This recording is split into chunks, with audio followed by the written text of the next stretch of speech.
면봉을 주로 어떤 용도로 보통 생각하세요? 딱 면봉이라고 하면. 피 파야죠. 그렇죠. 저는 약 바를 때, 바를 연고 바를 때 면봉 사용해요. 이 면봉 제가 준비해봤는데 일단은 귀를 파고 싶은 욕구가 생겨요. 그럼요.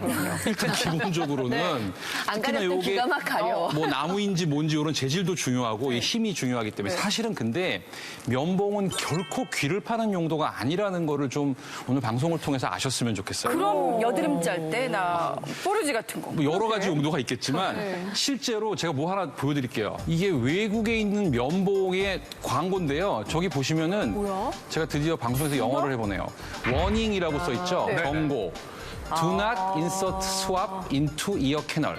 절대로 이 귀 구멍에 집어넣어서 문지르지 말라는 거예요. 그럼 왜 면봉이 있어? 첫 문구예요. 사실 저도 국내에 있는 면봉에서는 잘 못 봤던 문구인데 그만큼 이 면봉이라는 거는 결코 귀 파는 용도가 아니라는 거고요. 그럼 귀지는 어떻게 해요? 자, 맞아요. 중요한 질문을 주셨어요. 그러니까 귀지라는 거는요. 코딱지나 코의 분비물들이 우리 몸을 도와주는 것들이거든요. 지저분한 게 아니고요. 마찬가지로 귀에서도 외부 이물질로부터 우리를 보호하기 위해서 일부 물질들을 분비를 해요. 이렇게 분비된 물질이 먼지나 아니면 여러 가지 물질들하고 이렇게 엉겨 있는 게 바로 귀지거든요.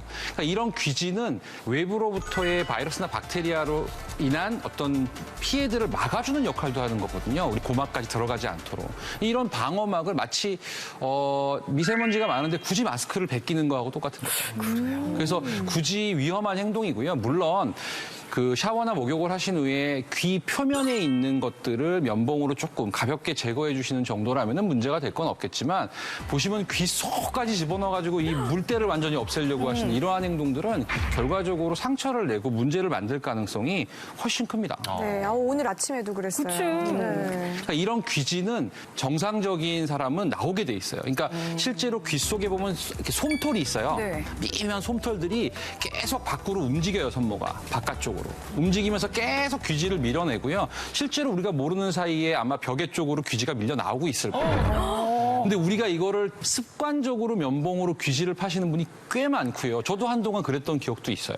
근데 이렇게 하실 경우에 당연히 귀 속에 굉장한 자극을 주게 되는 거고 염증을 만들 수 있기 때문에 좋지 않고요. 잘 생각해 보시면 이 면봉의 형태를 귀 속에 집어넣으면요. 집어넣으면서 귀지는 안쪽으로 들어가게 돼 있어요.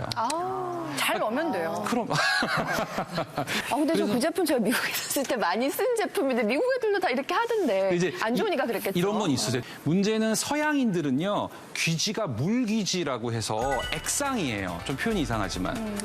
동양인들은 이 물귀지가 거의 없어. 이거는 인종 간의 차이예요. 그래서 서양인들은 아무래도 안가 찜찜하겠죠. 그러니까 닦아내는 경우가 많지만 동양인은 사실은 면봉을 집어넣는다고 흥건하게 묻어나오는 사람 별로 없거든요. 그렇기 때문에 우리가 그거를 활용해서는 안 된다는 말씀을 드리는 거고요. 어쨌든 면봉이라는 건 꼭 인체에 사용하라고 되어 있는 것이 아니라는 거를 꼭 생각하셔야 되고 하나만 더 면봉은 대체로 습관이 많아요. 아침에 일어나서 귀 가려우니까 뭐 이런 습관들로 쓰시는 건 더군다나 안 된다는 이야기를 드리고 싶습니다.